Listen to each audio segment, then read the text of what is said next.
Et bienvenue dans cette nouvelle vidéo. Nous allons parler forêt bastion Active Directory pour séparer l'environnement de production de l'infrastructure. Pour commencer, je vais vous présenter ce qu'on va appeler un environnement classique et ensuite un environnement avec une forêt bastion pour l'infrastructure et une forêt Active Directory pour le domaine de production.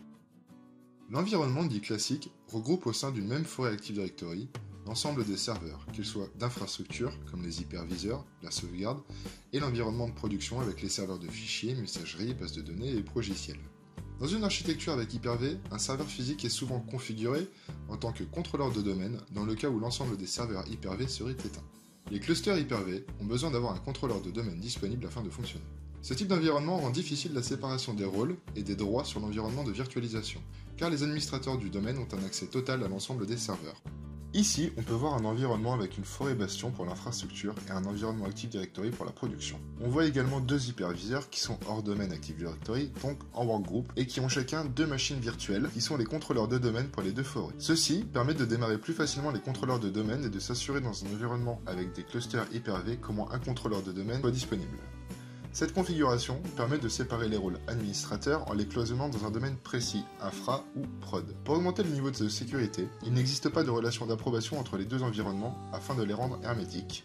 Et il est important que les utilisateurs ayant un compte admin du domaine dans chaque environnement utilisent un mot de passe différent.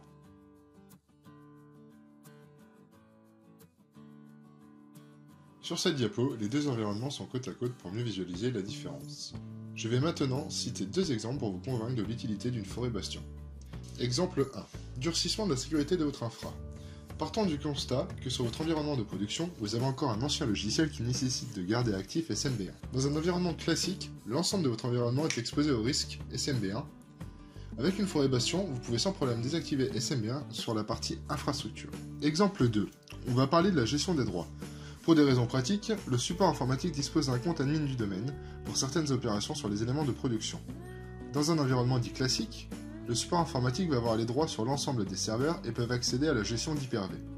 Dans un environnement avec une forêt bastion, ils auront seulement les droits sur le domaine de production et ne pourront pas accéder à l'environnement Hyper-V qui lui est dans la forêt bastion. La mise en place d'une forêt bastion dans un environnement existant peut être difficile pour plusieurs raisons, comme refaire le réseau, les coupures de services. Si vous souhaitez basculer sur ce type d'environnement, je vous conseille de le prévoir lors d'un renouvellement de matériel, serveur par exemple, et de profiter de ce changement pour mettre une forêt bastion. Les coupures de service seront à prévoir lors du basculement des machines virtuelles sur le nouveau cluster. Afin de limiter la coupure de service, il est possible d'utiliser la restauration instantanée proposée par les logiciels de sauvegarde comme Vim et Altaro. La vidéo s'arrête ici. Le but était de vous présenter la forêt bastion et son utilité. Si vous avez des questions ou des remarques, mettez-les moi dans les commentaires de la vidéo.